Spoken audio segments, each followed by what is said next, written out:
अभी कुछ दिनों पहले की बात है जब कांग्रेस पार्टी के राष्ट्रीय अध्यक्ष मल्लिकार्जुन खड़गे अस्पताल में भर्ती थे और उनका हार्ट का ऑपरेशन हो रहा था। तब राहुल गांधी कोलंबिया में छुट्टियां मनाने के लिए पहुंच गए थे। भारत में सोनिया गांधी दिल्ली में मौजूद थी और प्रियंका गांधी वायनाड में अपने हॉलीडेज मना रही थी। लेकिन मल्लिकार्जुन खड़गे के स्वास्थ्य का हाल चाल जानने के लिए गांधी परिवार तो दूर की बात है, कांग्रेस पार्टी का एक भी बड़ा नेता बेंगलुरु के उस अस्पताल में नहीं पहुंचा। लेकिन भारत के प्रधानमंत्री नरेंद्र मोदी को जैसे ही यह बात पता चली कि कांग्रेस पार्टी के अध्यक्ष मल्लिकार्जुन खड़गे का स्वास्थ्य खराब है, हार्ट का ऑपरेशन हुआ है, वो अस्पताल में भर्ती हैं, प्रधानमंत्री नरेंद्र मोदी ने तत्काल उन्हें फोन लगाया, फोन पर बातचीत की और यह भी कहा कि अगर किसी भी तरह कोई मदद की जरूरत हो तो आप मुझे बताइएगा।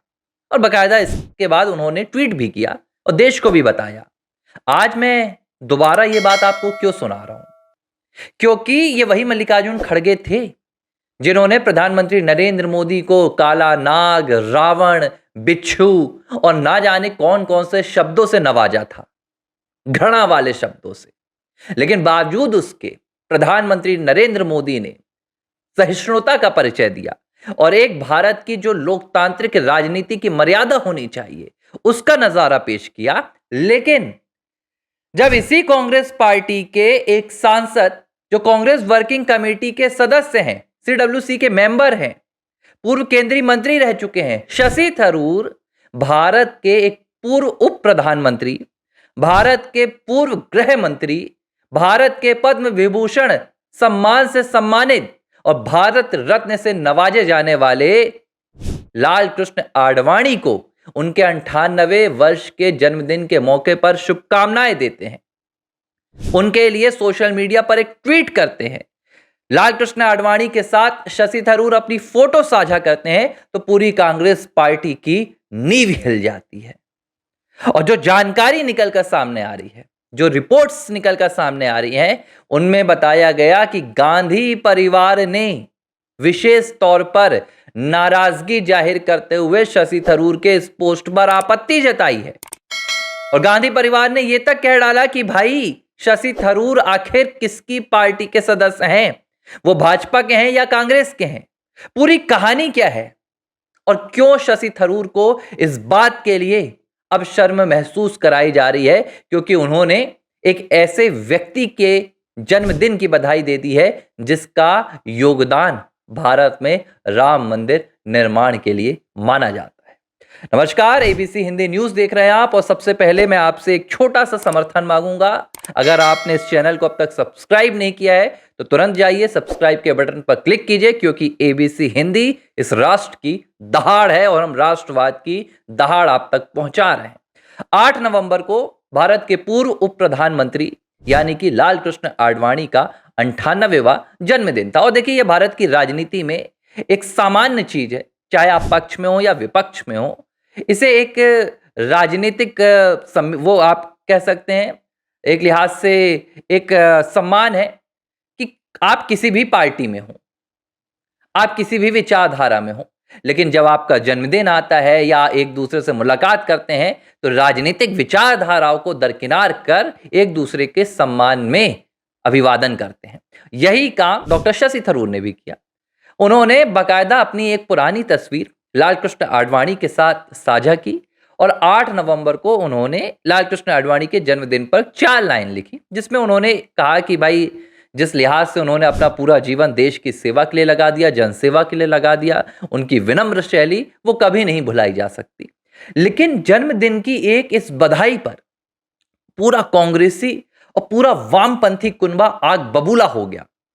और एक सुप्रीम कोर्ट के वकील हैं, पहले मैं उनकी बात बता देता हूं, संजय हेगड़े, जो कांग्रेसी और वामपंथी विचारधारा से ओतप्रोत हैं, जो अपने आप को सेकुलर बताते हैं और सेकुलर की उनकी सोच कहती है कि भारत में राम मंदिर नहीं बनना चाहिए था। यह सेकुलर सोच है।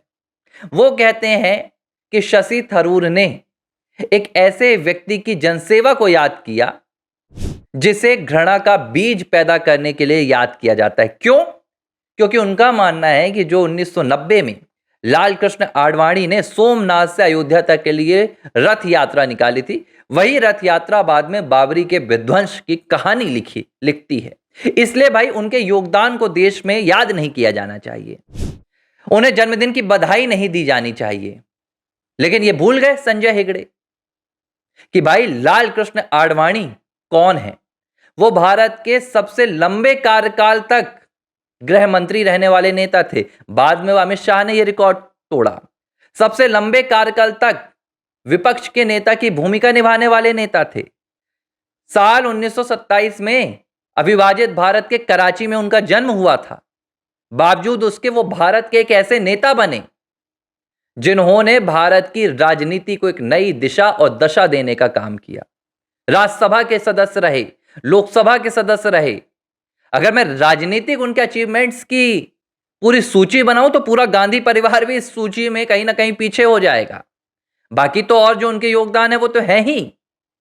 लेकिन तकलीफ क्या हो रही है, क्योंकि उनका जो सबसे बड़ा योगदान माना जाता है वो लोक रथ यात्रा थी, जो 25 सितंबर 1990 को सोमनाथ से शुरू हुई थी और बिहार के समस्तीपुर तक पहुंची थी। जिस लोक रथ यात्रा में, राम रथ यात्रा में, लाल कृष्ण आडवाणी ने सीधे तौर पर कह दिया था कि यह जनता का रथ है, ये लोक रथ है, ये रोके नहीं रुकेगा। ये दहाड़ थी लाल कृष्ण आडवाणी की।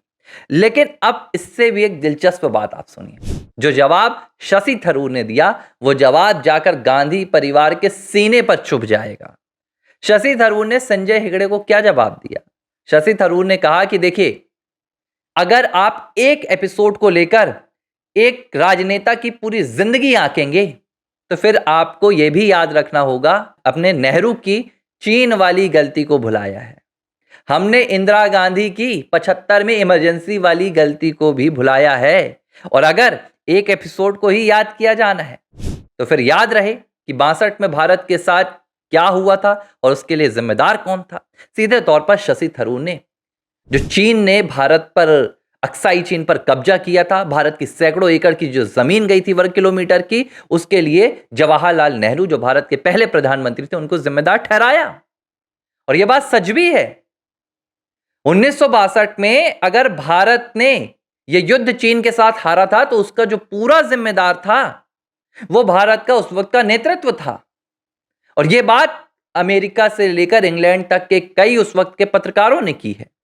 टाइम्स के पत्रकारों ने लिखी है कि भाई नेहरू की जो फॉरवर्ड नीति थी उसकी वजह से सबसे बड़ा नुकसान हुआ। 1959 से 1962 तक नेहरू ने जो तमाम जगहें थी वहां पर जाकर उन्होंने भारत की चौकियां बनवा दी, फॉरवर्ड नीति अपनाई, जिसने चीन को उकसा दिया। जब चीन 1950 में तिब्बत पर कब्जा कर रहा था तो नेहरू खामोश बैठे थे, पता ही नहीं था नेहरू क्या कर रहे हैं। यूएन में उन्होंने चीन की स्थायी सदस्यता के लिए वकालत कर दी, भारत की कोई तरफदारी ही नहीं कर रही थी। सेना कमजोर थी, भारत के पास पुरानी राइफलें थी।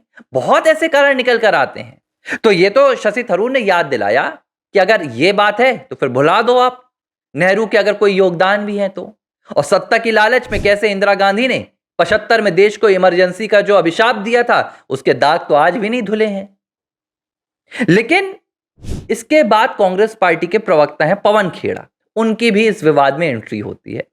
पवन खेड़ा कहते हैं कि कांग्रेस पार्टी शशि थरूर के इस रिसेंट बयान से, यानी कि जो उन्होंने पोस्ट किया था एल.के. आडवाणी को लेकर, उस पोस्ट से खुद को दूर रखती है और वो कांग्रेस के विचार नहीं है, वो शशि थरूर के विचार हैं। और ये कांग्रेस की सहिष्णुता है कि देखिए, सीडब्ल्यूसी के मेंबर होने के बावजूद कांग्रेस शशि थरूर को नहीं रोक रही है। कांग्रेस किस लिए नहीं रोक रही है? अरे अब तो तालिबान भी हम कांग्रेस को नहीं कह सकते, अब तो तालिबान भी सुधर रहा है। तुगलकी फरमान है क्या कि आप एक राजनेता को, जो भारत का रत्न है, भारत के सर्वोच्च नागरिक सम्मान से सम्मानित हैं, लाल कृष्ण आडवाणी, उनको जन्मदिन की बधाई देना भी कांग्रेस पार्टी में एकदम तूफान मचा गया। यह है कांग्रेस पार्टी की सच्चाई कि ये कितनी देश से नफरत करते हैं, कितनी सनातन से नफरत करते हैं और हिंदूवादी विचारधारा से नफरत करते हैं।